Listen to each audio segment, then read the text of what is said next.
성도의 영성생활, 오늘은 전도와 선교에 대해서 함께 공부해 보도록 하겠습니다.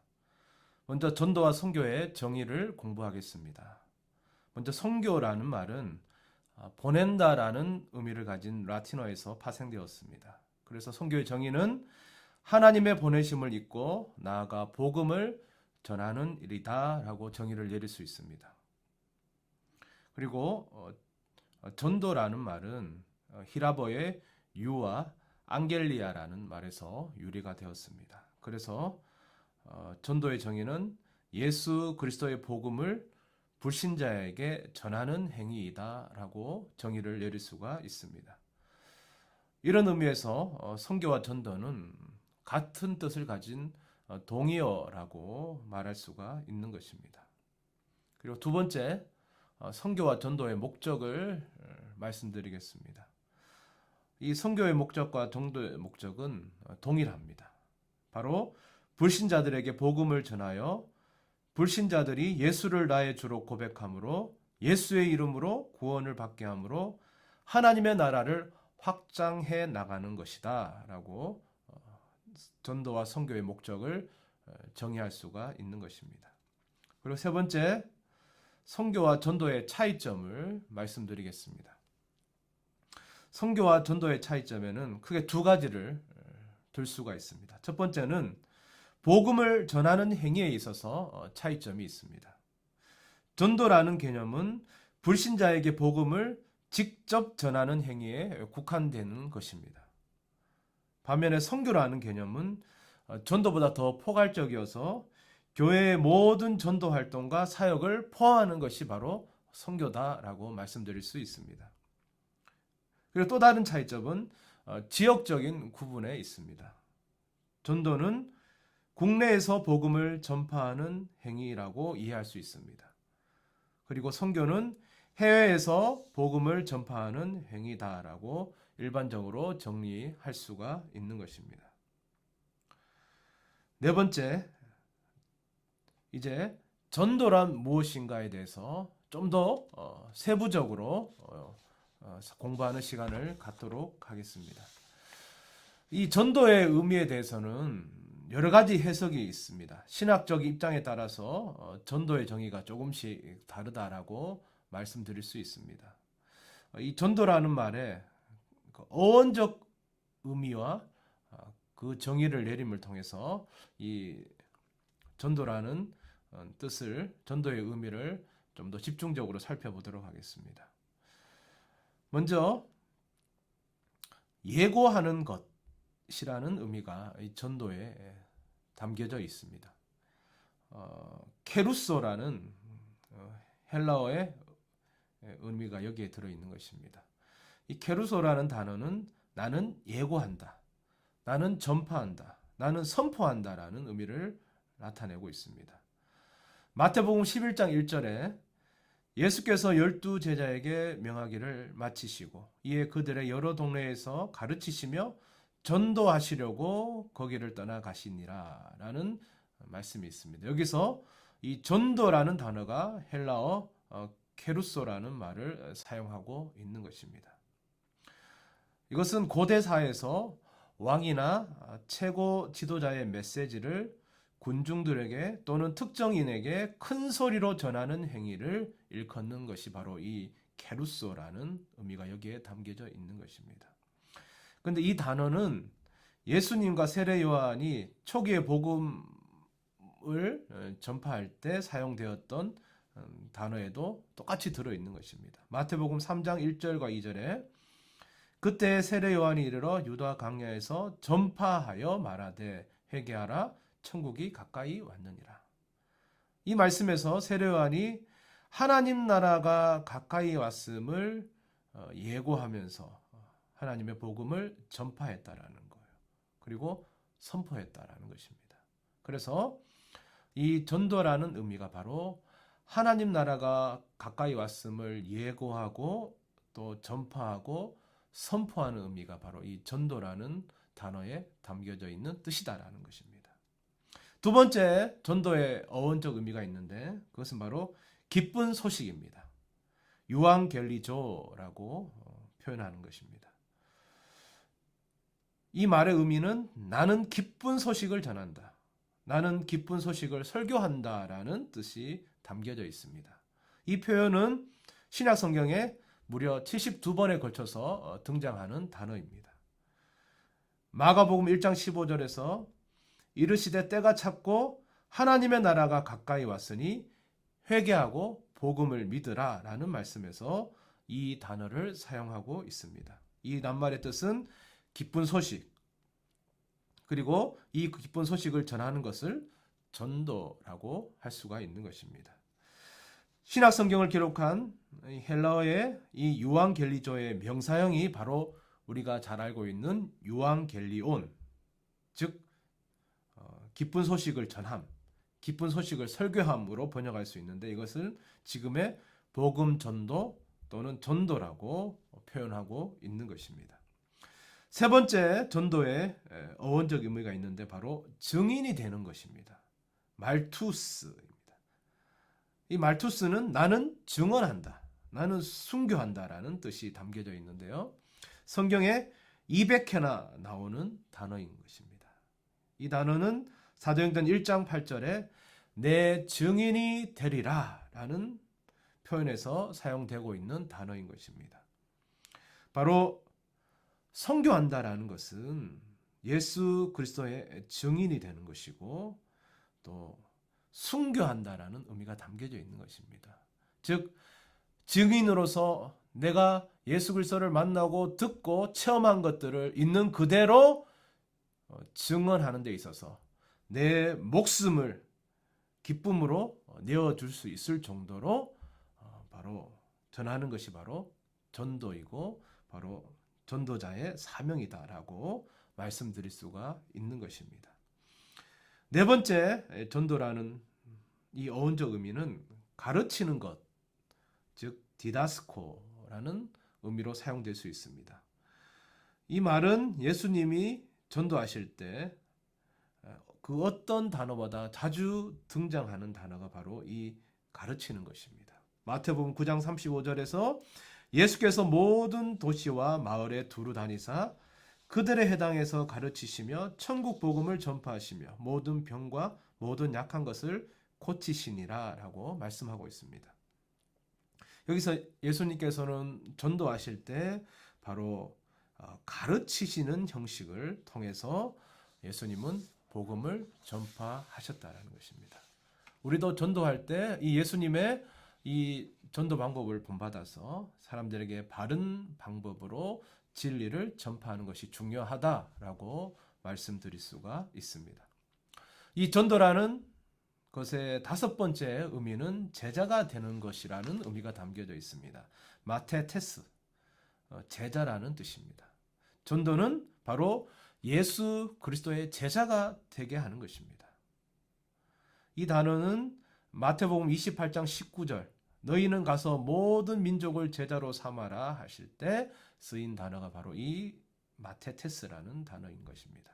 즉 우리가 전도하는 것은 단순히 복음을 전해서 예수님을 믿게 하는 것에 그치는 것이 아니라 예수님을 따르는 제자가 되도록 하는 것이 바로 이 전도라는 의미에 담겨져 있는 뜻이다라고 말씀드릴 수가 있는 것입니다. 이제 마지막으로 선교의 의미를 한번 공부해 보도록 하겠습니다. 선교를 이야기할 때 흔히 성경에서 인용되는 구절들이 있습니다. 마태복음 28장 19절에서 20절. 그러므로 너희는 가서 모든 민족을 제자로 삼아 아버지와 아들과 성령의 이름으로 세례를 베풀고 내가 너희에게 분부한 모든 것을 가르쳐 지키게 하라. 볼지어다 내가 세상 끝날까지 너희와 항상 함께 있으리라 하시니라. 또 사도행전 1장 8절 말씀입니다. 오직 성령이 너희에게 임하시면 너희가 권능을 받고 예루살렘과 온 유대와 사마리아와 땅끝까지 이르러 내 증인이 되리라 하시니라. 창세기 12장 1절과 2절 말씀입니다. 여호와께서 아브라함에게 이르시되 너는 너의 고향과 친척과 아비의 집을 떠나 내가 내게 보여줄 땅으로 가라. 내가 너로 큰 민족을 이루고 내게 복을 주어 내 이름을 창대하게 하리니 너는 복이 될지라. 요한계시록 7장 9절과 10절의 말씀. 이 일 후에 내가 보니 각 나라와 족속과 백성과 방언에서 아무도 능히 셀 수 없는 큰 무리가 나와 흰옷을 입고 손에 종려가지를 들고 보좌 앞과 어린 양 앞에서 서서 큰 소리로 외쳐 이르되 구원하심이 보좌에 앉으신 우리 하나님과 어린 양에게 있도다 하니. 그리고 마태복음 24장 10절의 말씀도 세계 선교를 이야기할 때 많이 인용하는 구절입니다. 이 천국 복음이 모든 민족에게 증언되기 위하여 온 세상에 전파되리니 그제야 끝이 오리라. 제가 설명해드린 이 성경의 구절들이 바로 선교를 이야기할 때 흔히 인용되는 구절들입니다. 이것을 통해서 선교란 무엇인가를 하나씩 말씀드리고 싶습니다. 첫 번째 선교란 무엇인가? 바로 선교는 예수 그리스도의 재림을 소망하는 것이다 라고 설명드릴 수 있습니다. 제가 앞서 읽어드린 성경의 구절들을 보면 여기서 공통적으로 발견되는 것은 뭐냐? 선교는 예수 그리스도의 재림과 직접적인 관련이 있다라는 것입니다. 요한계시록 7장 9절과 10절을 보면 하늘나라에서 성도들이 어린 양, 즉 예수 그리스도를 찬양하는 모습을 그리고 있습니다. 우리 그리스도인의 소망은 바로 예수 그리스도가 다시 오셔서 이루실 그날, 즉 하나님의 나라를 바라는 것입니다. 그래서 초대교회에서는 성도들 간의 인사가 마라나타, 즉 예수 그리스도께서 다시 오실 것입니다 라는 인사가 바로 초대교회 교인들의 인사였습니다. 예수께서는 자신이 언제 다시 오실지 아무도 알지 못하고 오직 아버지만 아신다고 말씀하셨습니다. 그리고는 복음이 세상 끝까지 전파될 때에 다시 오실 것이다 라고 말씀하셨습니다. 즉 예수 그리스도의 재림을 기다리는 성도라면 이 세상에 복음이 전하여지지 않은 곳, 즉 땅끝까지 가서 복음을 전하는 것을 기뻐할 것이고 그것을 사명으로 여기는 것이 당연하다라고 말씀드릴 수 있는 것입니다. 두 번째 선교의 의미입니다. 바로 점층법이 아니라 동시다발적인 의미가 바로 담겨져 있다는 거예요. 이게 무슨 말씀이냐 하면 사도행전 1장 8절에 예루살렘과 온 유대와 사마리아와 땅끝까지라는 우리가 잘 알고 있는 이 말씀을 우리가 인용하면서 먼저 내 주위를 변화시키고 그 다음에는 서울을 그리고는 대한민국을 그리고 나가서 세계를 향하여 나아가는 것이라고 흔히 생각할 수가 있다는 것입니다. 그런데 헬라어 원어를 직역하면 사도행전 1장 8절은 이렇게 직역할 수 있습니다. 그러나 성령께서 너희 위에 닥치면 너희가 능력을 받을 것이다. 그리고 너희가 예루살렘에서 그리고 온 유대에서 그리고 사마리아에서 그리고 땅의 끝까지 나의 증인들이 될 것이다 라고 원어적으로 직역할 수가 있습니다. 즉 이게 무슨 뜻이냐 하면 예루살렘과 유다와 사마리아와 땅끝을 차례로 순서대로 가서 증인이 되라는 말씀이 아니고 모든 지역에 다 같이 가서 증인이 되라라는 표현이 바로 이 원어적 의미에 담겨져 있는 것입니다. 이 말씀은 땅끝을 강조하기 위해서 바로 점측법적인 표현을 쓰고 있다는 것입니다. 그러므로 우리는 가까운 곳이건 먼 곳이건 간에 복음이 필요한 곳이라면 어디든지 달려가야 될 사명이 있는 것입니다. 그리고 예루살렘, 즉 내가 익숙한 이 지역과 이 나라에만 머무르는 것이 아니라 궁극적으로는 우리가 아직까지 복음이 전파되지 않은 복음을 전해야 될 마지막 땅끝으로 가야만 한 사명이 우리 선교자에게 있다라는 것입니다. 그리고 세 번째 선교의 의미를 생각해 볼 때 바로 선교는 성령의 사역이다라는 것입니다. 사도행전에서 예수님께서 가라고 말씀하시기 전에 성령께서 임하시기를 기다리라고 하신 말씀이 바로 사도행전 1장 4절과 5절 말씀입니다. 사도와 함께 모이사 그들에게 분부하여 이르시되 예루살렘을 떠나지 말고 내게서 들은 바 아버지께서 약속하신 것을 기다리라. 요한은 물로 세례를 베풀었으나 너희는 몇 날이 못되어 성령으로 세례를 받으리라 하셨느니라. 하나님께서 우리에게 원하시는 것이 무엇인지를 기도하면서 성령의 인도하심을 구하는 것이 바로 선교의 바른 자세다라고 말씀하고 있는 것입니다. 네 번째는 모두가 선교사다라고 말씀드릴 수 있는 것입니다. 요한복음 20장 21절 말씀에 보면 예수께서 또 이르시되 너희에게 평강이 있을지어다. 아버지께서 나를 보내신 것 같이 나도 너희를 보내니라 라는 말씀을 하고 있습니다. 즉 예수님께서 구속사를 이루시기 위해서 하나님께로부터 보내심을 받은 것처럼 우리도 보내심을 받았다라는 거예요. 우리 주님으로부터 우리는 세상에 하나님 나라를 이루기 위한 선교사로 우리 모두가 보내심을 받은 선교사다라는 것입니다. 선교의 주체는 바로 우리를 보내시는 삼위일체 하나님이십니다. 하나님께서 우리를 이 땅에 선교사로 보내신 것입니다. 그래서 성도란 하나님의 부르심을 받고 예수 그리스도의 보혈로서 의롭게 되어 성령의 도우시는 은혜 속에서 복음의 증인이 되는 것이 바로 성도인 것입니다. 이런 의미에서 근대 선교의 아버지라고 불리우는 윌리엄 캐리가 선교에 대해서 이렇게 정의했습니다. 선교란 예수 그리스도가 없는 마음을 향해 복음을 증거하는 성도의 총체적인 삶의 현장, 즉 성도의 삶 자체가 선교가 되어야 한다라고 말했습니다.